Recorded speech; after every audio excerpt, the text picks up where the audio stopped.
Welcome to the Ice Guys, presented by the Hockey Podcast Network. Tuesday, May the 3rd. Ian Cameron with you. Andrew, Alex, and Jimmy potentially all MIA today for this edition of the Ice Guys. But we're still here, and we still have another special guest. Third day in a row. We actually have a special guest every single day this week here, this first week of the playoffs.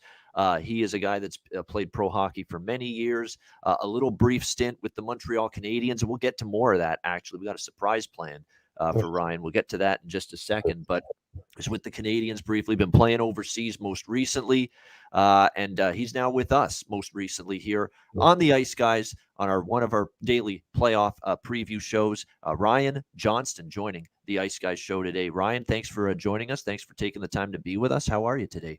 No problem. I'm good today. Thank you. How are you? Yeah, excellent. I'm great because the playoffs are here.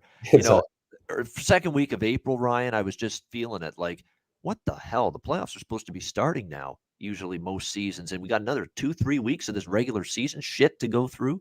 Yeah. I mean, it just got to the point where it was just driving me nuts. And I find that, when you look at finally getting to the playoffs this week, it's like, man, I feel even more pumped up, excited, and ready for the playoffs, maybe more than I've ever been before, just because of the fact, like, we've never seen something like this where the playoffs are beginning in May, but because of the COVID-19 postponements, because of the Olympic break for an Olympics where they didn't even send the NHL players off to them, all of a sudden the season's been pushed behind a little bit. So that's, as a result, we're just even more fired up for the playoffs because of how long it took for it to get here. Ryan, tell us a little bit about where you've been playing the last couple of years and your plans moving forward now that the off season for you has arrived.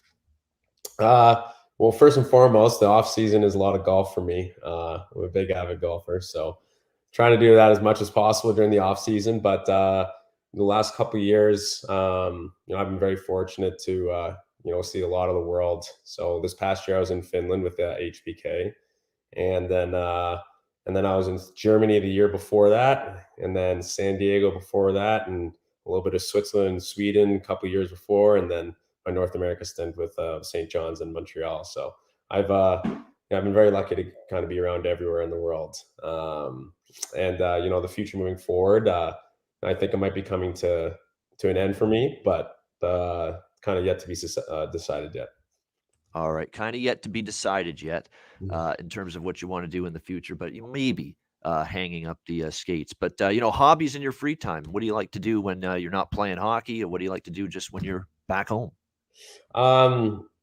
So like I said, during the off season for sure, I like to golf. I usually try and golf, 6 or 7 times a week.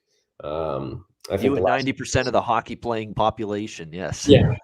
I mean, I don't think there's very popular. Many more people that would get more rounds than me. And I think the past couple summers I've had I think it was 100 or 105 rounds every summer. So I managed to get out there a lot. But I grew up on the lake, so a lot of saunas, a lot of swimming, hanging out with friends. It's a smaller community being from Sudbury. So, backyard, hanging out, playing cards, whatever it may be. We don't do anything too crazy a lot of the time. So a lot of that, but then, I have a big family. I have 5 siblings, and then 8 nieces and nephews. So because during the season, I can't really see them. I try and do as much, traveling and seeing family, but family and friends as much as possible. Wow, that's a big family. You're right. You gotta make sure you're spending days upon weeks upon months even trying to keep up with visiting everybody. I would think with a family that size, no doubt about that. Yeah. But, awesome stuff. Now we've done this with our 2 previous guests that we've had on the playoff preview shows with Bobby Ryan and with Andrew Gordon yesterday, and we're going to do this. It's our little memory lane segment of the Ice Guys show with our former or with one of our guests here on the show. And so we're going to do that with Ryan today. Now, I had to, we always look for something we can show, some kind of highlight, some kind of event that's taken place in your hockey playing past. So I ended up finding this one regarding our guest today, Ryan Johnston on the show. This should this should bring back some memories for him. One of the big moments. And he steps into one of the hallowed, dressing rooms, in the entire National Hockey League when you're talking about the Montreal Canadiens, and he gets to see it, up close and personal for the first time. time to roll it. It sucks to see your teammates getting hurt and stuff like that, but I mean it's good to see your teammates also getting chances to try to make it with the big club. I mean it's everyone's dream to try and play in the NHL. So I mean with every pro there's definitely a con with hockey. So I hurt my back in the summer at development camp. I really didn't know what it was until right before camp actually started, rookie camp. I herniated my lower back disc, and it was fine right up until. I actually played like one exhibition game in Chicago, and up until then, that was my last time I was on the ice until I played in mid-January. I was finally cleared to play, and then I've just been trying to find my feet and trying to find my game. It's definitely hard to try to come back after surgery, mid-season form where everyone's trying to get into the playoffs. So it's been a long year, but it's. I'm definitely trying to take every lesson I can from it. You definitely need someone who can just keep.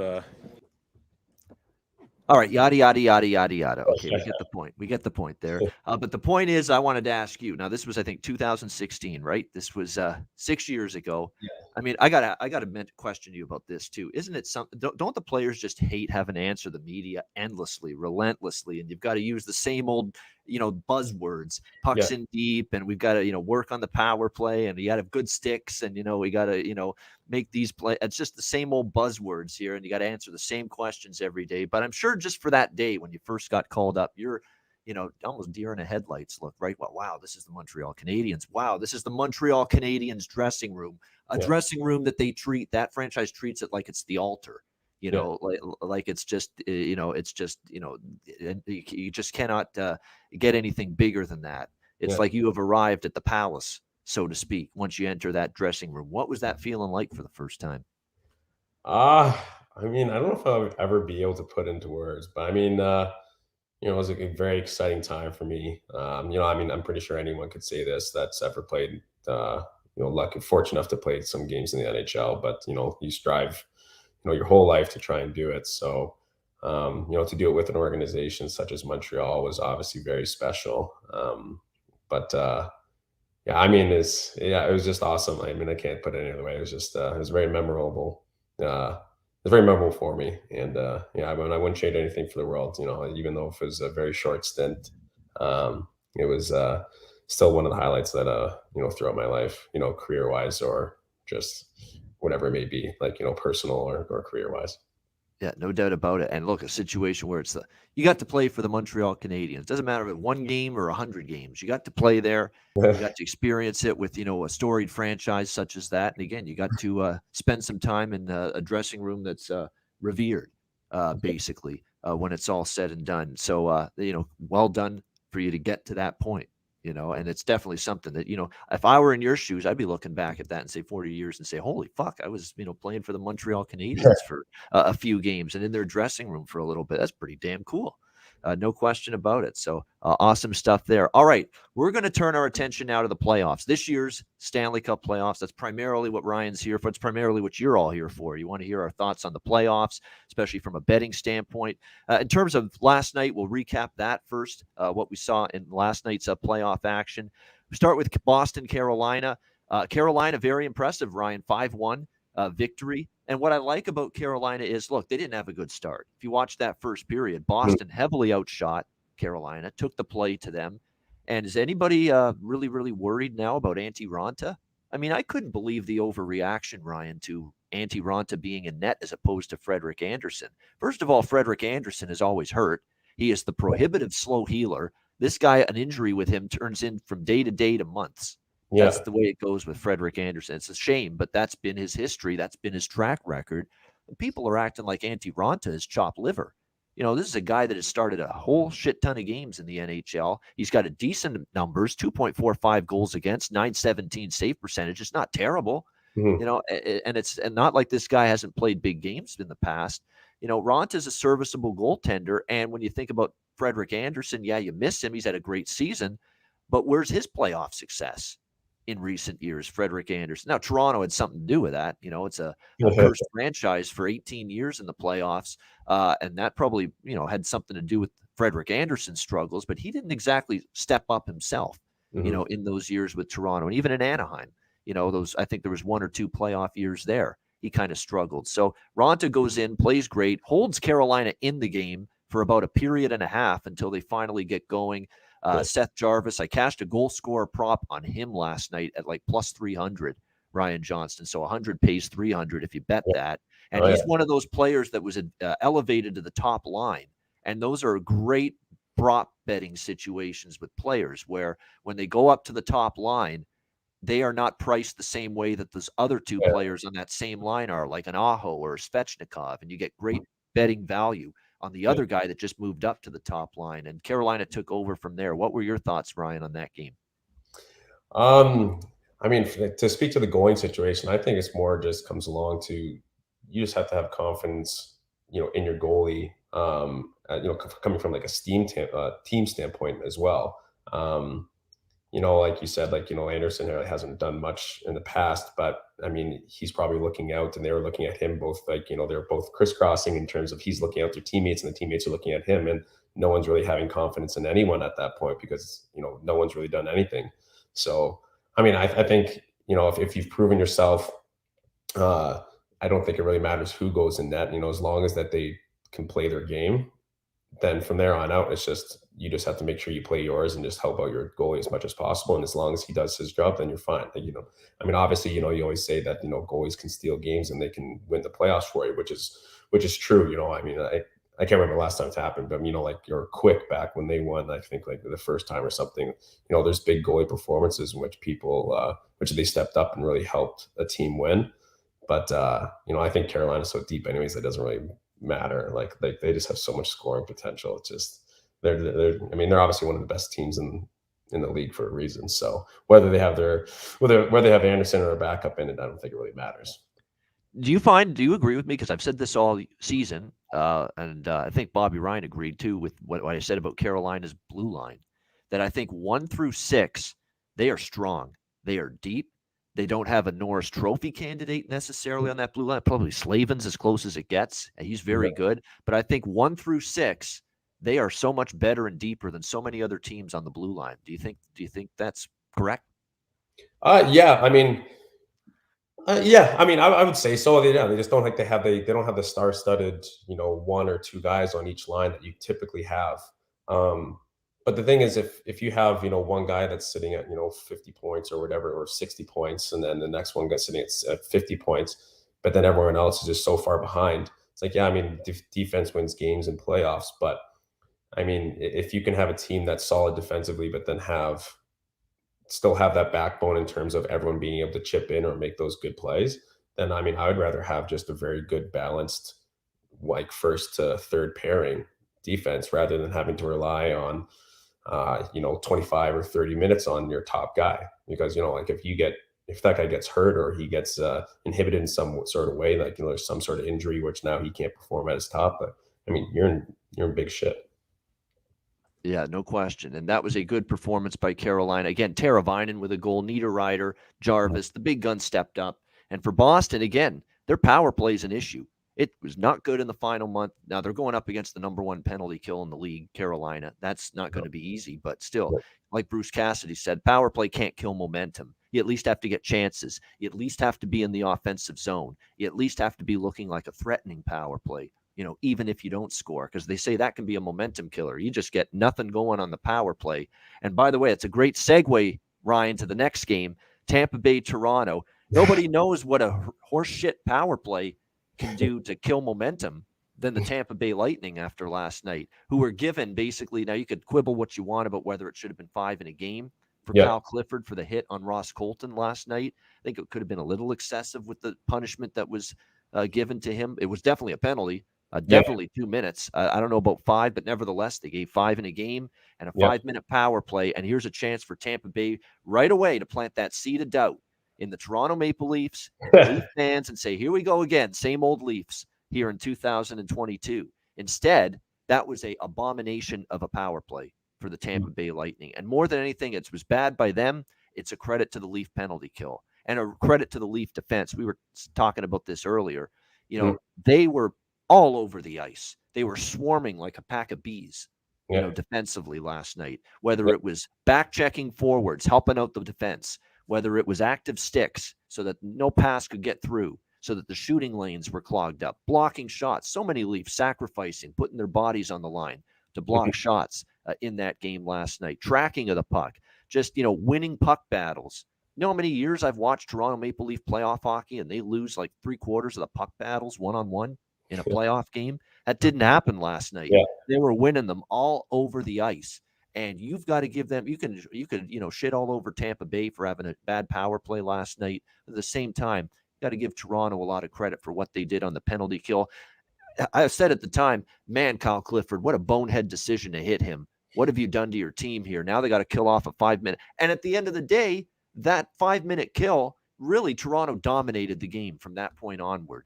And it started with that 5-minute kill. The crowd's going nuts because they had like 4 or 5 shorthanded chances, the Leafs, on that 5-minute penalty kill, and they just took over from there. 1-0. The Matthews goal with the 5-on-3 special teams was huge. It was horrendous for Tampa. It was excellent for Toronto last night. And the next thing you know, they just win going away. And really, the shorthanded goal by David Kampf was the backbreaker, beating Vasilevsky, making it 3-0. Victor Hedman, you don't see him look like a fool very often on the ice. This has been one of the best defensemen in the league for a decade. It's that old Harry Neal quote coming to light, though. He fumbled the puck at the blue line. He dove to try to catch Camp, missed him, and then he was gone on the breakaway. Victor Hedman's proof that, as Harry Neal once said, even Betty Crocker burns the odd cake. And that's exactly what Victor Hedman did there. Even the best defenseman will fuck up every now and then. And that's exactly what happened with Hedman. But credit to the Leafs. Jack Campbell, just solid, steady. Actually did have to make a couple of big saves second and third period when Tampa tried to make a push,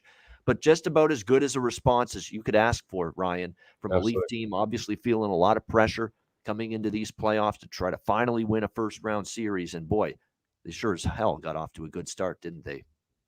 Oh yeah. I mean, I was pleasantly surprised by that game. It was I thought Tampa was just going to come in, I mean, for the series, just going to come in and stomp them. There's just always been something off about Toronto that I didn't think they were going to be, winners in terms of like the Stanley Cup. I mean, and then when you're facing the, 2-time back-to-back Stanley Cup champions, and yeah, they lost some good deep guys, but they still have, basically their core there.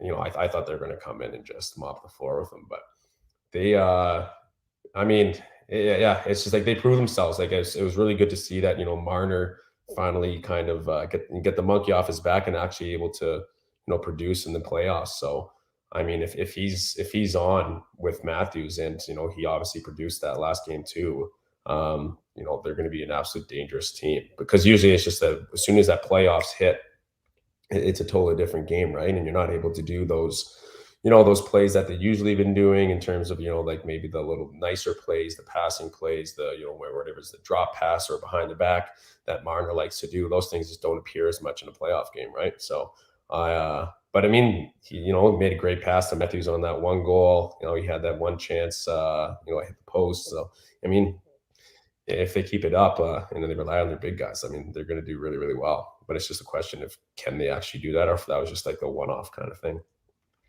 And it's a great point you made just now, because look, it was a great game. Toronto has got to be ready, though, for the punch that Tampa Bay is going to throw in Game 2. There's no doubt. This is the 2-time defending champions. This is not a team I expect to go away quietly. In fact, I expect them to have a much better game in Game 2, and that's going to be the ultimate test. I want to see Toronto show a little freaking killer instinct here. Take a 2-0 series lead. Try to bury these guys. And see if you can put this series away and maybe really put Tampa Bay behind it. Whereas if you let them, dictate things in Game 2 and it's a tied series going back to Tampa, things can really swing. So that's going to end up being a big Game 3 there, or Game 2, in my opinion, for the Leafs, Ryan, there, and for sure. Yeah, well, I actually saw a stat or whatever. I don't even know what, I think it was like, Vasilevsky's like 14-0 or something after a loss like the previous game. So, I mean, this is going to be a big one if they're able to win those 2 in a row. I mean, he's never had that happen before. I mean, not that he's never had that happen, but at least in the last ones, I guess he's yeah. I mean, I guess it's never happened to him before. He's never really lost after losing a game before. So, I mean, that'll be a big thing for them to be able to do that and maybe kind of put pressure on him to be in a situation he's never been in before. Yeah, no question. Of course, it got rough late in the game. I mean, Perry and Simmons, and Yeah. they were all up to there. I didn't like what Maroon was doing on Riley. I mean, No. just Riley has never been in a fight before, and here's Patrick Maroon, just absolutely wailing away on him. I mean, that's a little ridiculous if you ask me. But nevertheless, it got a little rough. It got a little chippy at the end, which you expect. That's always look. You've been around the game a lot. Yeah. I mean, these teams that are down and getting their ass kicked in the 5-0, it's like that petulant child. Shit disturber. They try to get, they try to cause a ruckus now because they're upset. The kid will do that sometimes, temper tantrum, and kick his little kid brother or something like that. That's what happens. They're angry. That was Tampa Bay last night. They're trying to get some shit started, trying to get some emotion, and trying to get a little physical gamesmanship right going into game 2. It happens all the time. It's not a big deal. Yeah. Yeah. No. And by the way, I said this on Twitter. Auston Matthews, Mitch Marner, we all know last year against Montreal, first round, 1 goal combined between them. Game 1 last night, 2 goals combined, 3 goals actually combined between them because Auston Matthews got 2, Marner got 1. So they already have 3 goals, the 2 of them combined in 1 playoff game this year, and just the entire 7-game series against Montreal last year. Pretty amazing stuff there. Minnesota, what happened to the Wild last night? Against the St. Louis Blues, shut out 4-0. I'll tell you what happened, Ryan. And it's pretty easy to figure out what happened. You can't take penalties against St. Louis, and if you do, you better kill them off because that power play for the Blues just ate the Minnesota Wild up for dinner last night in that game. Unbelievable hat-trick for David Perron. He was absolutely magnificent. Buchnevich was great. Tarasenko, the big guns, O'Reilly, they were all awesome last night. For the St. Louis Blues, and the power play was the difference. I actually think at 5-on-5 even strength, Minnesota was St. Louis's equal, and you could even say they carried the play against St. Louis. And Billy Husso had to be very good. But when you're going to take that number of penalties and you're going to obviously struggle with your penalty kill, you're going to be in trouble against St. Louis. Their power play is elite. It's been elite most of the season, and they showed it again last night in the Game 1 victory against Minnesota. So if you're the Wild, you don't panic. I know some Wild fans might be panicking. I hope our guy Terry Edelman's okay. Terry Edelman, Ryan, is one of our longtime loyal viewers. He's a huge Wild fan. He's not in the chat today, and I'm wondering if he's still depressed from last night. But nevertheless, to him and all the Wild fans, don't panic. I know it hurts to lose a home game because you've been so good at home and kind of mediocre on the road. You got to go win in St. Louis now, at least 1 game. But I'll say this, fix the penalty kill. Stay out of the box. Those are your 2 options. Yeah. All right. Fix it or stay out of the box and keep that 5-on-5 play somewhat like it was last night where I thought you played well enough and you can get back in the series and it's far from over. But you got to win game 2 because you're not going down 2-0 going back to St. Louis. That's not something you want. But what did you think, Ryan, of that one, Minnesota, St. Louis last night? I mean, I'm really surprised by that. I thought Minnesota was just going to kind of walk all over them. But I mean, clearly, I just don't know how to even watch hockey or assume what's going to happen in hockey anymore. Because I thought also Toronto was going to get stomped, and then next thing you know, they only win 5, whatever it is, or 5-0. So it's I mean, I was really surprised. I mean, there's a hometown guy, Marcus Foligno, there, so I'm hoping that they do well. And I think they just have a really star-studded forwards. And then the goaltending's been fantastic this year, but. It's just very weird to see. I haven't thought that St. Louis has been that in my mind. Not that them saying that they haven't been good, but just in my mind, I thought that they dropped off significantly after that after their win the other year. But it's just I don't know. They just somehow emerged and been able to keep up and get their guys that they needed to get going with O'Reilly and Perron really stepping up, and then they've find those smaller pieces that have been kind of have come into the lineup and actually been able to contribute and kind of fill those holes that they lost, whatever was it, 3 years ago. All right. Yeah. I mean, it's the St. Louis Blues look damn impressive. And my one concern last night, Ryan, was Billy Husso in his first playoff start. How's he going to look? How's he going to handle it?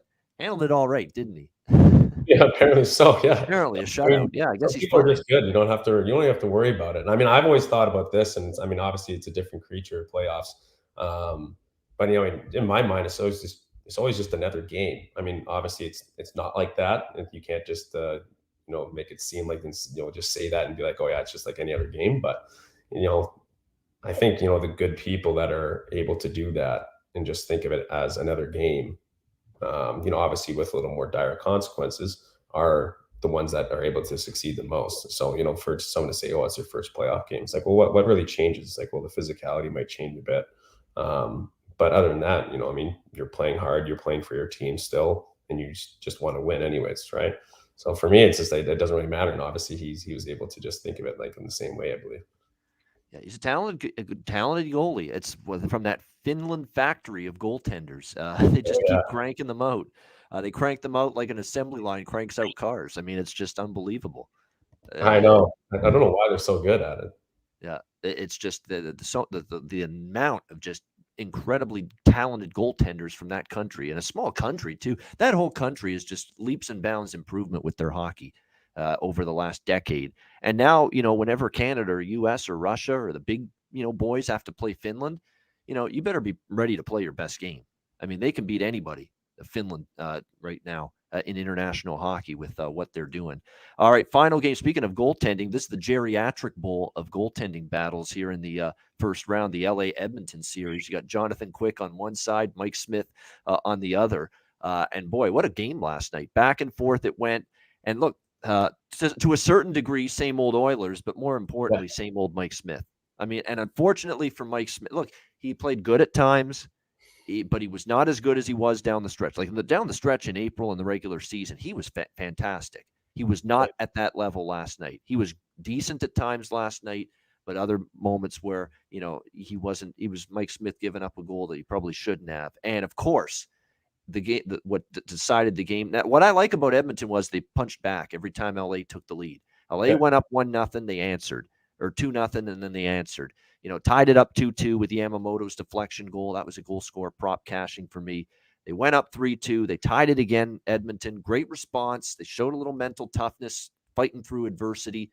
And then Mike Smith does what you can't do. You can't throw the puck up the middle in your own zone, in front of your own net like that. It gets picked up. He makes an unbelievable save at the very beginning to bail him out. But unfortunately, look, if he puts that puck clears it to his defenseman, use your defenseman. I think Nurse was there. I think two of your defensemen were right there as easy outlets to give the puck to them. Instead, he tries to force it up the middle, and he ended up paying the price for it. Puck stays in the zone even after that ridiculous save he made, and it ends up being the game-winning goal for Philip Deneau, and they win 4-3. And look, credit to him. He took all the responsibility. I can't make that play in the post-game press conference, but unfortunately you did. And unfortunately, it was a huge, huge reason, why here you are again, the Oilers trailing in a playoff series. But here, give the Kings credit for a young group. They stay composed. They have a very good team game. I was impressed with all these guys on the blue line with no Drew Doughty, Mikey Anderson. And guys like that are stepping up on their blue line last night, playing minutes that they're not accustomed to, Ryan, because of, having a guy like Doughty out means everybody's got to play more minutes and do a little bit more. And they got a lot out of Edler, Roy Anderson. Sean Dursey is going to be a terrific defenseman for them. Ole Mata, Jordan Spence, credit to that six on the blue line. And Kempe was good. Iafallo had a phenomenal game. Trevor Moore had an absolutely outstanding game. I'm sure the Leafs wish they still had him. Because they traded him away. And Trevor Moore has developed into one hell of a hockey player this season for the Kings, and he keeps getting better. And here we go with the Oilers now, already a little bit of pressure after a Game 1 loss, Ryan. Yeah, I know. It's well, for that going back to the Mike Smith thing, it's a hard thing to comment on one of those kind of goalies that are really able to play the puck, because you appreciate it so much as a defenseman and probably as a forward. There's probably some quick breaks that you get that you never would get with He's usually great at it. Exactly, but the thing is, it's like anything. Like if you have an offensive defenseman, they're going to make a lot of great plays, but then as soon as you make that one mistake that is pretty apparent or really costly, people are always going to call you out for it, and it's just unfortunate that it happens in a playoff game. And he's made the most mistakes in the past. I mean, like all goalies that play the puck. So it's just kind of one of those things that it sucks that it happened at that point in time. But the thing is, having that ability is so nice for being in the defensive end, because as if you have two defensemen fall out to each corner, now you have to decide as a forechecker what you exactly want to do, because are you going to go at him or are you going to go to the defenseman because he's able to move it up the middle, or he's able to, cut it by someone. So I think it's very unfortunate, but I mean, that's the risk you play when you're kind of one of those kind of goalies. So yeah, it's very unfortunate in terms of that. But I mean, I just never been a big Edmonton fan. I mean, I know they have some of the best players in the world, but I don't know. There's just something always about them. I just don't know if they're ever going to get what they need to get in terms of, I don't know what pieces that they need, because you can't add any more forwards or scoring machines on their team. They have a pretty good defensive lineup too. It's like, yeah, you can get some better goaltending, but I mean, if you get a really big goaltending name, like, you might have to give up something that might be a big piece that you've relied upon so heavily before, like your forwards or whatever it may be. So I just don't know what to do with that team. I can't picture them going to like a Stanley Cup. You and everybody else in the hockey world, apparently, especially after last night with the way they lost that game. I mean, game 2 is obviously imperative now. You got to try to put this aside and try to bounce back from it. And unfortunately, I said it last night on Twitter. It's true. It was just at the wrong time, at the worst time possible. Mike Smithed. Yeah, that's exactly what ended up happening at the absolute worst time possible. And look, we got to blame some of the Oilers as well. The team overall about the loss last night. How is it? And give Toronto credit, because they were flying right from the opening faceoff against Tampa Bay. And they said, hey, maybe it's going to be different for us this year. We got to give fans belief that, hey, maybe things are going to change this year in the first round. How is it that the Oilers, you get outshot, I believe, 7-0 or something, 8-0, in the first, 10 minutes at home in a game like this in the playoffs, when you've had flameouts and flops in the playoffs repeatedly the last few years? How do you allow that to happen? How do you allow yourself to get outshot 7-0, 8-0 early in that game last night? To your point, Ryan, that's kind of why maybe you don't believe in them, because it's like, where's that internal mechanism, that internal mental gear that says, hey, it's playoff time. We've sucked. We've been horseshit in the playoffs the last 2 years. Horseshit. Got swept by the Jets last year. It's time to make amends. It's time to be ready right from the drop of the puck in game 1. They weren't last night. That's not Mike Smith's fault. It's the whole team. Yeah. No, I know. And I mean, you could look at the Toronto Maple Leafs, like I said before, you don't know if it's just a one-off, and you don't know if it's just one game. But I mean, if they're able to carry this through, it's like, they've clearly done something, either within, management or mentally, whatever they've done, they've kind of they figured something out. I mean, that's obviously, like I said, if they're able to carry that into the next game and, further down the series. But I just don't see Edmonton doing that currently. Even throughout the season, I can't remember exactly what it was, but I mean, they had a streak where they didn't win for like a month straight or something, right? Like, and if you're a good team, I mean, everyone's going to go through streaks of losing and winning. But if you're a good team, you typically aren't going to go through a month-long losing streak. You're going to have some mental fortitude in a way that someone needs to step up. Someone's going to say something, whatever it is. And I'm not trying to, take away from, McDavid or any of those big name guys. I mean, obviously they're the best of the best and they have the mental fortitude like I would never believe. But, it's just a different character when it comes to playoff, right? And they have to be able to step it up and change into that playoff gear, and like they just haven't been able to kick it into high gear, so to say. Well, they better in game 2, or else they're going to find themselves in a lot of trouble. All right, let's go to tonight's games. That was last night. Time to move on and look ahead. We've got 4 games tonight. We will start with game 1, Eastern Conference first round. Pittsburgh Penguins taking on the New York Rangers. New York Rangers minus 140, current home favorites here in game 1. Total 5.5 across the board. The money's actually come in on the Rangers. This price opened minus 125 on the New York Rangers. It's gone up to about minus 140 right now. I do agree with this move. I said it on yesterday or Sunday's show, the preview show. I like the Rangers in this series. I think the goaltending is a huge aspect of it. Igor Shesterkin, an incredible season. Now, people are going to quibble and say, last couple weeks, maybe not quite as sharp as he was most of the season. But still, we're talking about a guy that's been outstanding most of the year, still top 5 in a lot of key categories, save percentage, goals against. You look at his goals saved above average. It's one of those, advanced numbers that people look at now for goaltenders. And he's terrific in that category as well.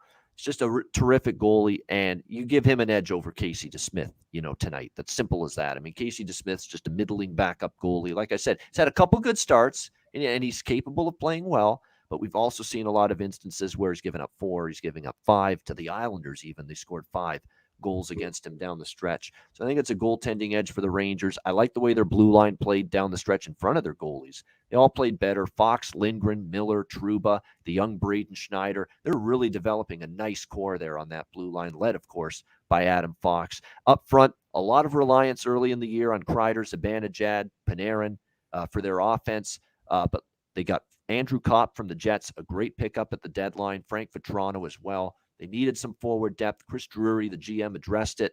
And Alexis Lafreniere, who some people that just have no patience whatsoever, calling him a bust early in the season. I couldn't believe that.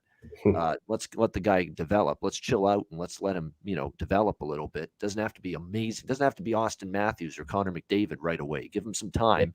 And now look what he's doing. He played great down the stretch, and I think he's going to be an X factor for the Rangers here in the playoffs. I think Alexis Lafreniere props. I said, I'm going to take these props on this guy starting right from game 1 tonight because I think he's peaking at the right time. We know he's got elite level skill, finish, release, all of that. And I think you're going to see that show up right from the start here in these playoffs with the confidence he has. I know he's playing the third line, not the top 6, but with Hedl and with Kakko, I still think you're going to see Lafreniere make an impact here. I like the Rangers here, minus 140. Even at the price, it's moved up a bit, but I like the Rangers here to get game 1. And as I said Sunday, I think they win this series as well. You've got to respect Crosby, Malkin, Gensel, Rust, of course, up front, Jeff Carter and company as well. And the defense led by Letang, Dumoulin, and Marino, 3 very good defensemen for Pittsburgh, but they were a little bit more up and down late in the season.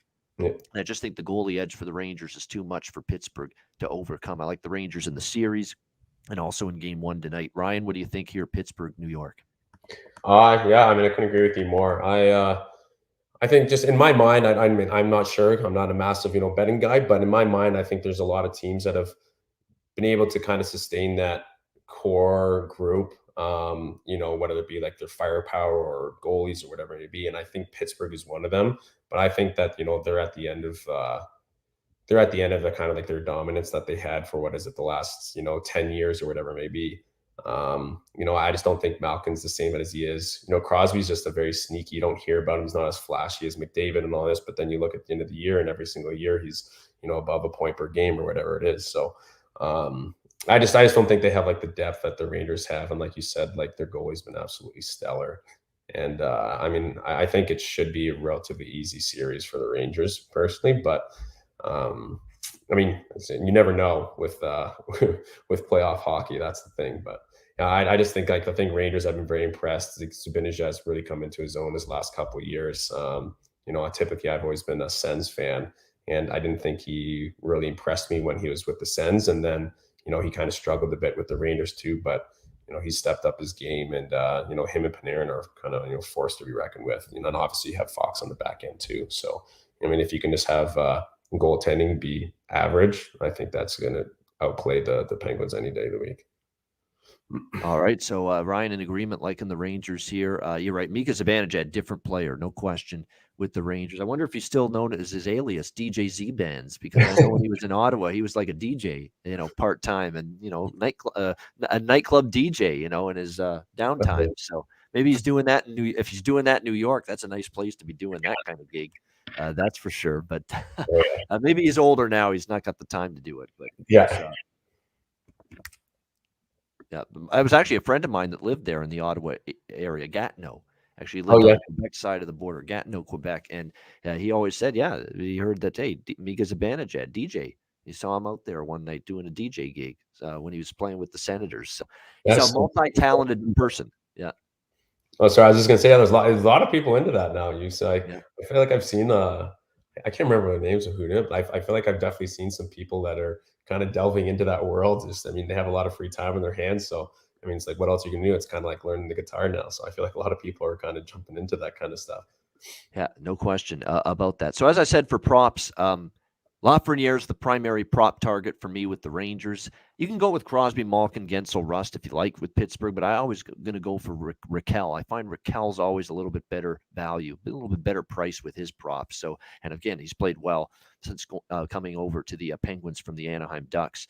All right, next game tonight, Game 1 Eastern Conference, again, first round matchup, Washington Capitals, Florida Panthers, Florida minus 250, home favorite, 6.5 the total in this game.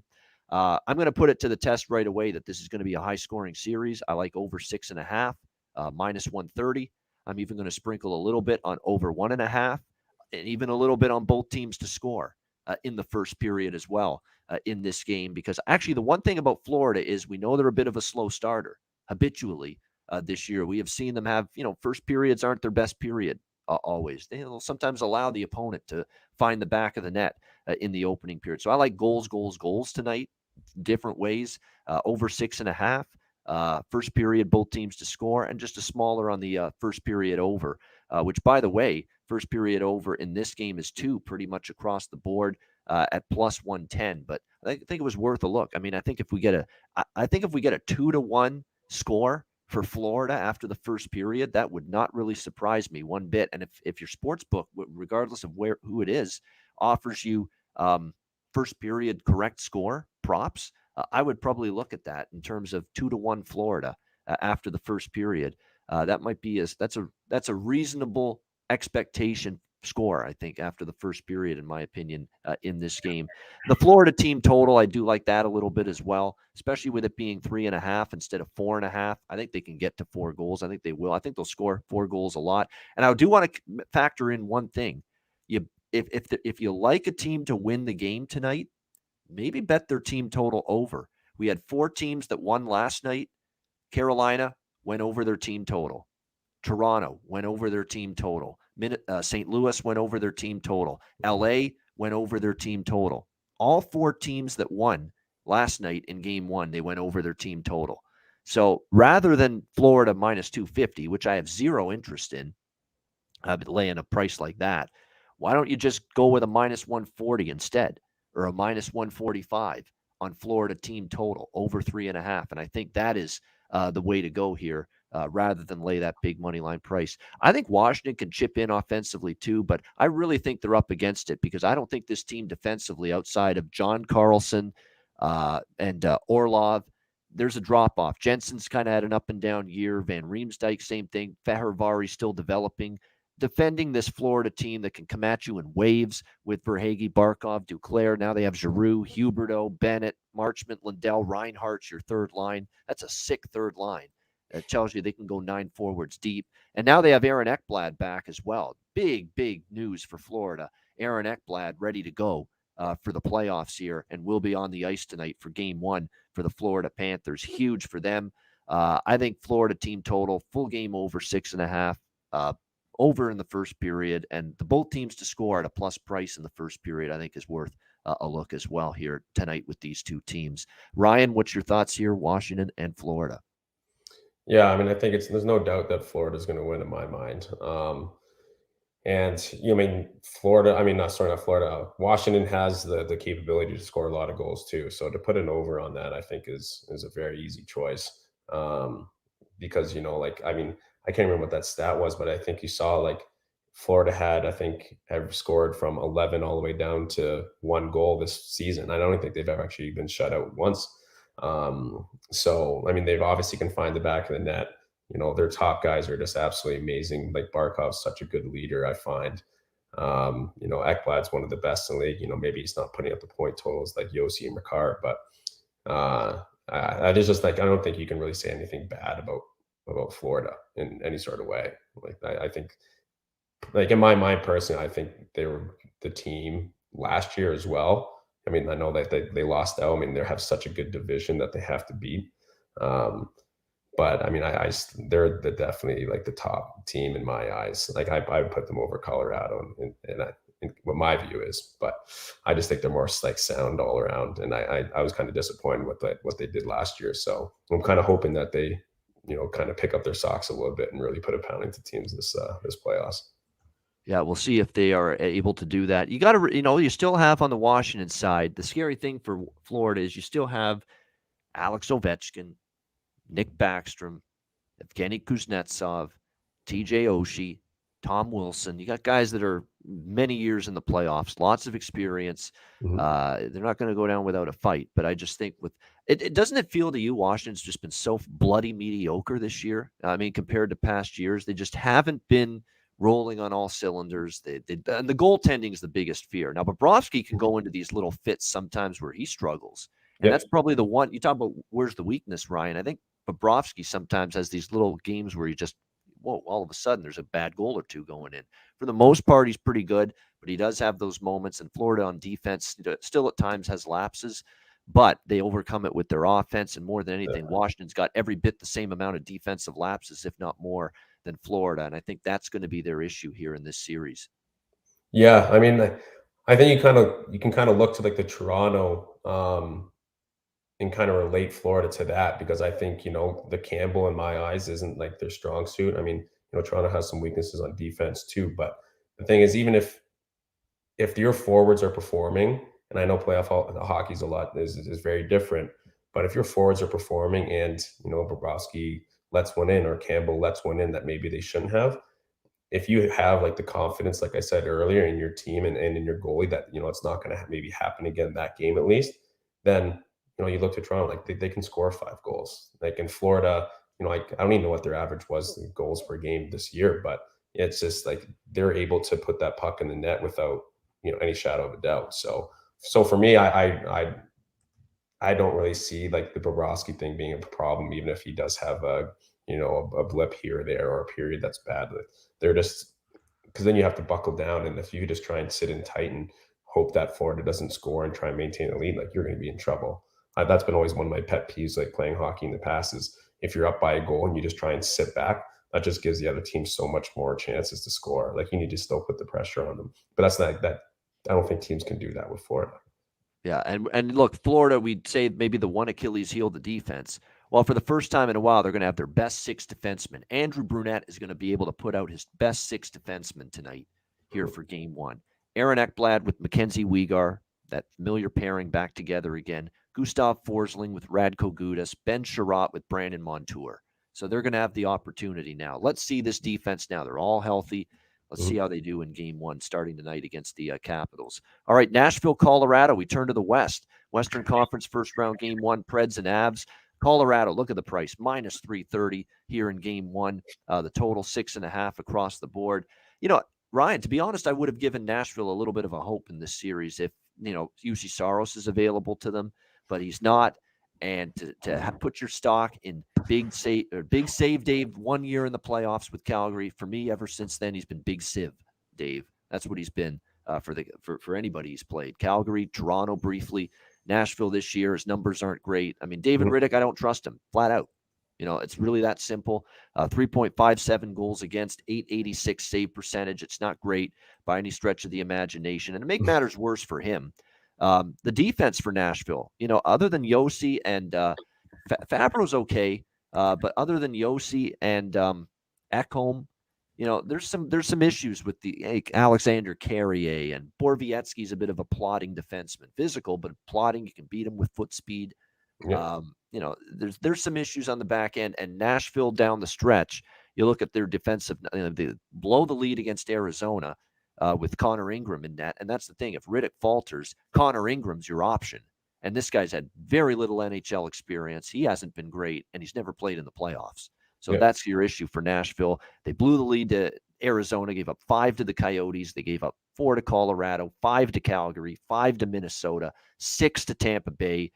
All those games went over the total. I mean, they got lit up like a Christmas tree defensively, this Nashville team, down the stretch. And now they have goaltending you can't count on. So I'm not overthinking this or overcomplicating this at all.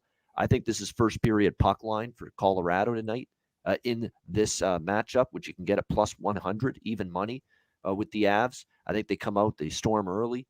I like their team total over 4, even 4.5, which is what it is right now. I still like it over that 4.5. I think Colorado gets 5 goals here tonight because, look, that's what Nashville's been giving up. down the stretch coming into this game one. The full game over as well. This is another one. This is like the last game we talked about, Washington, Florida. I think it goes over 6.5 here as well between the Predators and the Avalanche, because I do think Nashville can score and chip in a little bit. Kemper's good. We know how amazing the blue line is for Colorado. I mean, all these guys, they can get points. All these defensemen pile up the points. It's amazing. Cale Makar and company, of course. Look at Devon Taves this year. He gets out of the Islanders' Barry Trotz defensive-minded, tight-checking system, and now all of a sudden he goes from 28 points to 57 points from the blue line. Just amazing how this Colorado team is lethal on the back end, lethal up front. McKinnon, Rantanen, Landeskog, Kadri, Burakovsky, Lehkonen, who's a nice pickup from Montreal. It goes on and on with who can put the puck in the net. So I think Colorado gets to 5. I like that. I think they jump out to a lead in the first period. So I like the -0.5 plus 100 first period puck line, Colorado. And I like their team total over 4.5, the full game over 6.5 here as well. Ryan, your thoughts here, Nashville, Colorado. Yeah, I agree with that. I mean, it's just so hard to stop Colorado. So, I mean, anyway you slice it, if you're going to put the total over 6.5, like, I mean, all you really have to hope for is for them to maybe score 5, which they can easily do.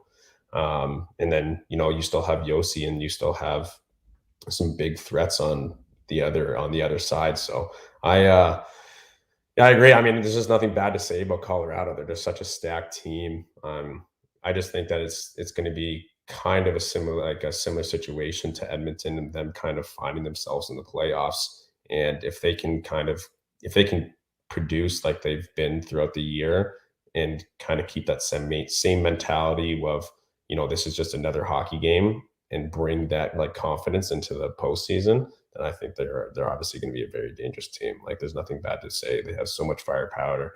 Landeskog's such a good leader, I find.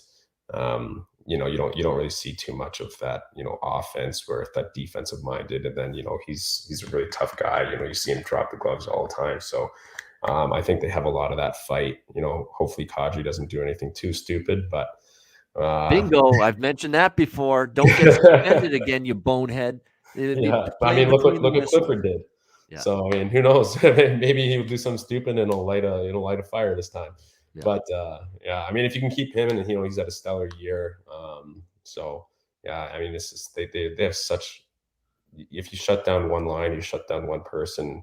It's like, they're just going to rely on everyone else, right? It's just there's nothing you can do to stop Colorado. But I mean, I feel like I would have said the exact same thing last year, and then they obviously lost out last year too. When I think I put them going to the finals and winning, I think last year, or losing to Florida, and then Florida lost first round, and then Colorado lost last year in second round or whatever it was. So it's tough series, but I mean, if they can get their heads kind of maybe a little bit out of their asses a bit, then I think they'll be good to go. Absolutely, and this is a great game for props. I expect goals. Again, Forsberg, Duchesne, and Johansson have been really good this year. I mean, they've all bounced. Forsberg's been good every year, but Johansson's bounced back at a better, and Duchesne especially. And Matt Duchesne loves his country music. He's comfortable in his own skin down there in Nashville. I think that's a big part of it too.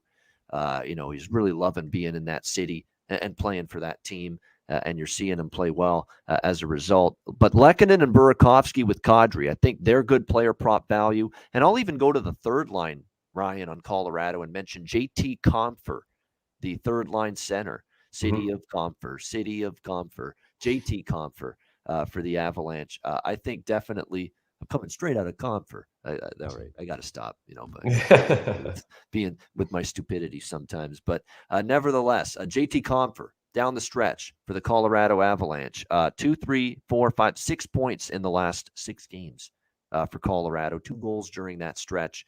I definitely think it's a situation where you could look at his props tonight, points, maybe even to get on the scoreboard with a goal.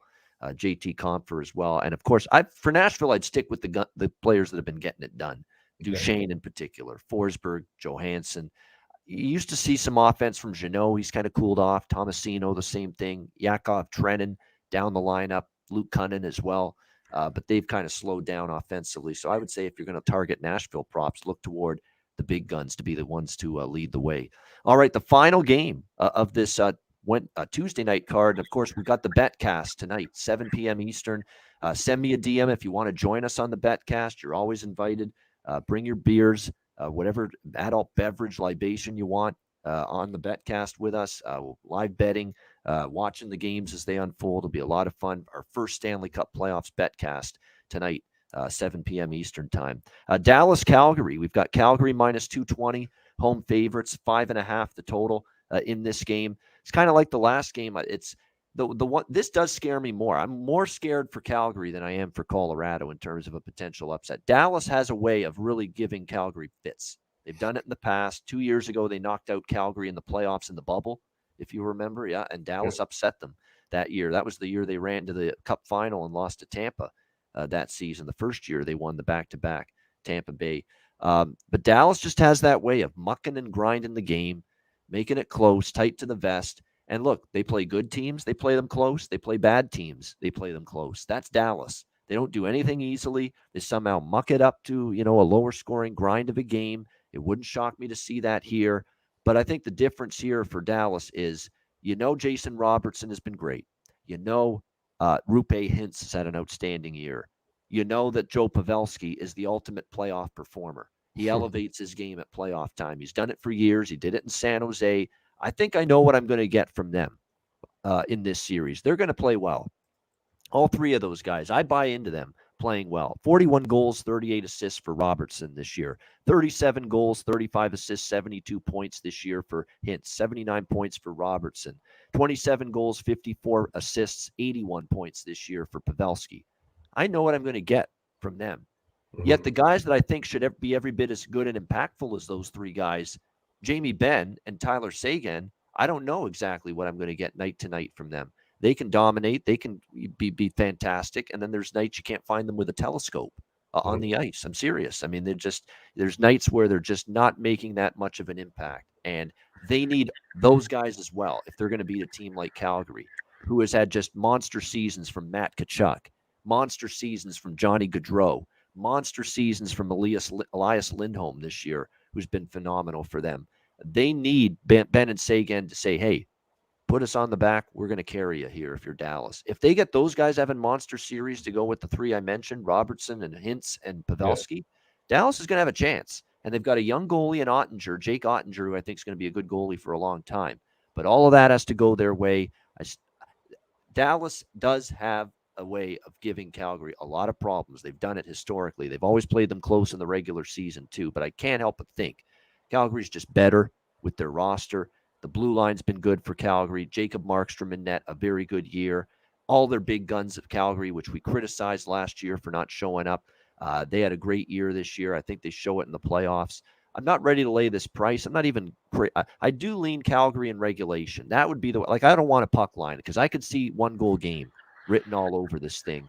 And we end up seeing Dallas lose by 1, which happens a lot. But I think the safer way to go about this here is Calgary in regulation. You got to lay the price a little bit on that with the Flames in regulation, but I'm going to go with that here as opposed to the puck line. Calgary in regulation about minus 135 in this game. That's what I'm going to go with here in game 1. And I might even sprinkle on the team total for Calgary just because of the fact that, like I said last night, pick the winner of the game and bet their team total over because all 4 teams last night, the team total went over. In those game 1 victories. So I'd probably have a small look toward that Flames team total as well, even though it could be a lower scoring game overall and maybe stay under the 5.5. Ryan, what do you think here? Stars, Flames? I think you hit the big one with Jamie Benn. I mean, I think he's probably one of my favorite players, ever since, what was it, 2010 Olympics. Yep. I've always been a huge fan of him. And yet disengaged every now and then in games. Don't you find that? It is very true. Seguin, I can see that happens all the time for him. I find he's just not as reliable. But the thing is that the big thing, that difference for me is between them is that, Ben's always a physical guy at least, or usually is. I mean, he likes to throw it around. He likes to get physical. And that's something that you need. Even if he's maybe not producing like he should be in the playoffs, it's nice to see a leader that's able to do that. And I think that goes actually a long way, farther than what most people would actually think is kind of having that kind of leadership and someone that's able to do that. But I mean, like you said, like everyone's just had such a great year with Tkachuk and with Kachuk and Goudreau. Markstrom's had a great year. But I kind of think, the Edmonton or the Calgary are the exact same as the Leafs. I find they're just very star-studded, very offensive teams.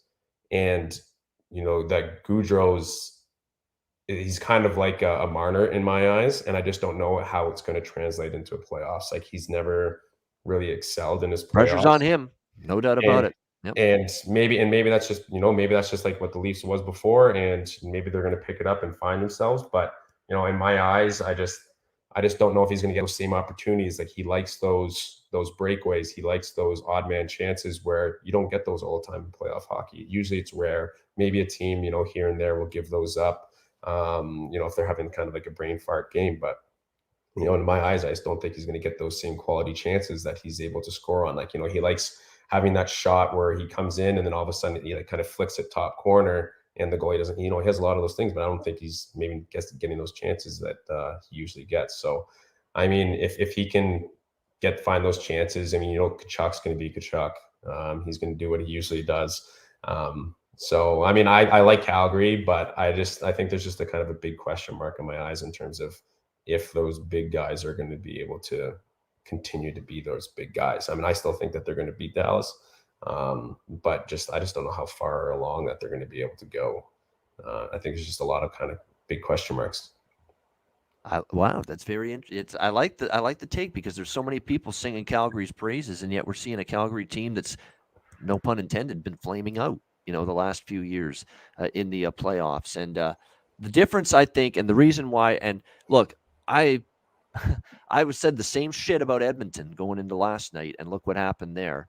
I'm feeling with this other Alberta brother that maybe I'm falling into that same kind of death spiral, if you will, here with putting my faith in Calgary. But I think the big difference this time around, huge difference. It's hopefully the players are ready to take that step. Johnny Gaudreau, be that impact playoff horse. Kachuk, all these guys, no question. But Daryl Sutter, I think, is the difference. This guy wins in the playoffs. This guy demands you play 200-foot game at all times, both ends of the ice. And if you don't, you're sitting your ass on the bench. Simple as that. You're not playing. You're stapled to the bench. You're done, and you're not playing if you're not going to commit to both ends of the ice and commit away from the puck for Daryl Sutter. Mm-hmm. That's the reason why Daryl Sutter took Calgary to the Cup final 2004. What a defensive hockey team that was. That's why Daryl Sutter won multiple Stanley Cups with the LA Kings last decade, because they had that commitment to team defense, help out the goalie, back check for the forwards at all times, help out your blue liners, all of that. And this is the difference, I think, with Calgary this year. And then we're going to look back on this and say, if Calgary wins us a couple of rounds, goes to the conference final or even a cup final, we're going to say Daryl Sutter played the part in it, because he's just a winner at playoff time. He demands playoff-style hockey from his teams, holds them accountable to it. And I think that's what we're going to see from Calgary here in the playoffs if they have that kind of success. With all due respect to Bob Hartley and Jeff Ward and Bill Peters and all the recent coaches they've had during these recent playoff struggles, none of them hold a candle to the playoff track record of the one and only Daryl Sutter. So if Calgary's better this year in the playoffs, I think that's a big reason why. Yeah, I agree with that. I mean, obviously he has the record behind him to go, so that we can have that viewpoint.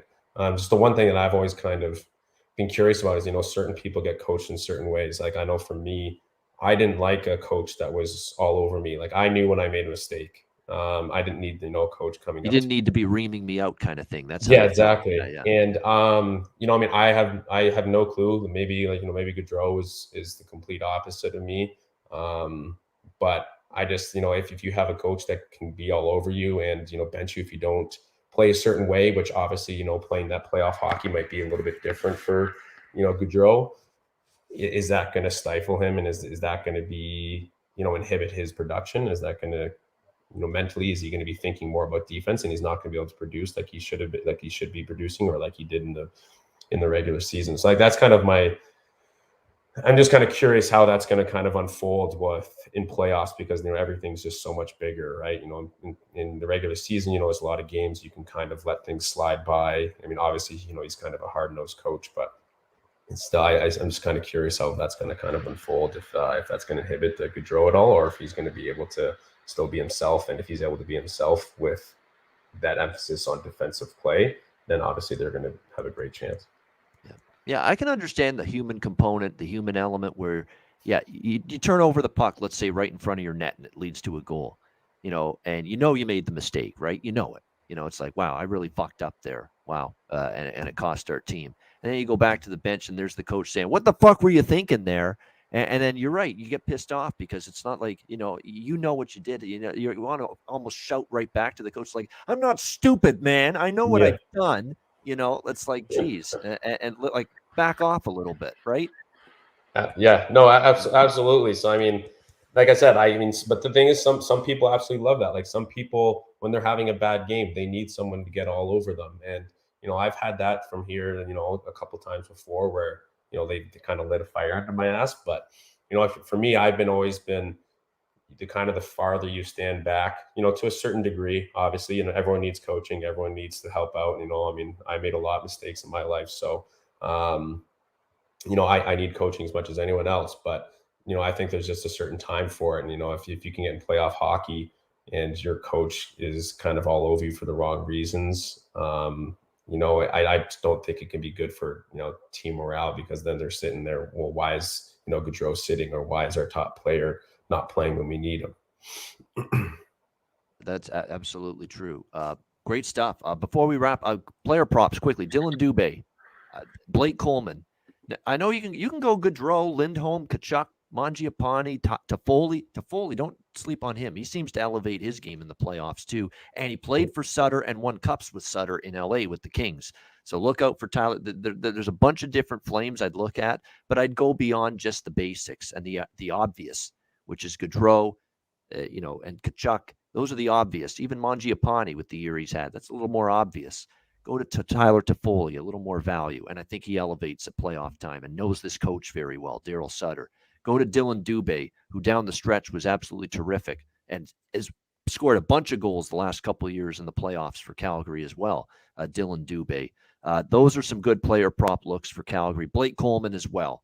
Third line, but man, he has a way of just stepping it up and being an offensive force in the playoffs, like he was with Tampa Bay last year. So those are some good player props, in my opinion, for Calgary. For Dallas, I'd stick with just who I mentioned, Robertson, Hintz, Pavelski especially.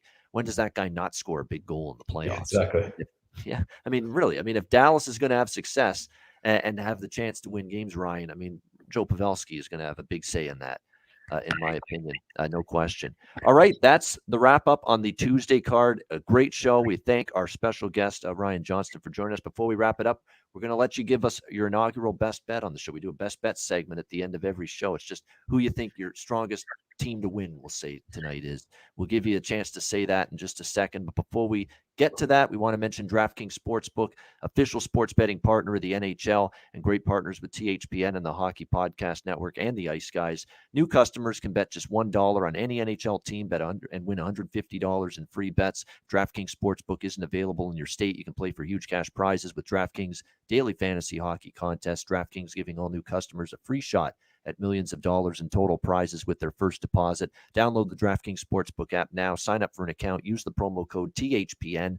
Bet just $1 on any NHL team. Get $150 in free bets if they win. That's promo code THPN at DraftKings Sportsbook, an official sports betting partner of the NHL. Must be 21 years of age or older. Must reside in a DraftKings Sportsbook state. New customers only. Minimum $5 deposit. $1 wager required. Restrictions apply. See DraftKings.com/sportsbook for details. Gambling problem? Call 1-800-GAMBLER. Download the DraftKings app. Sign up for an account. Use the promo code THPN. All right, best bets to wrap it up for the Tuesday edition of the Ice Guys. We'll start with our special guest, and we thank him for joining us, Ryan Johnston. Ryan, what do you think? Best bet, best pick. What is it for you?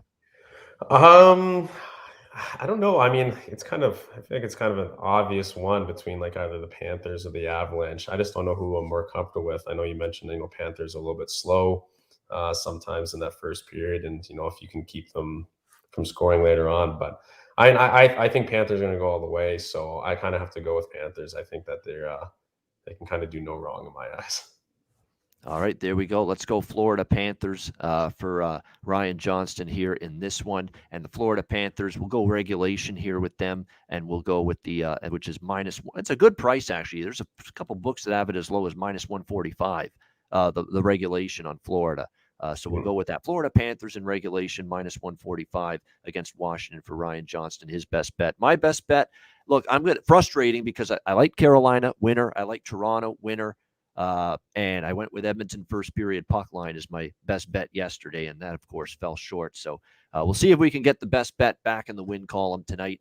I'm going to give you two best bets, two overs, and I can't choose between them. I knew it was going to be one of them I was going to go with for best bet. I like both of them. I think we go over the total in both games tonight.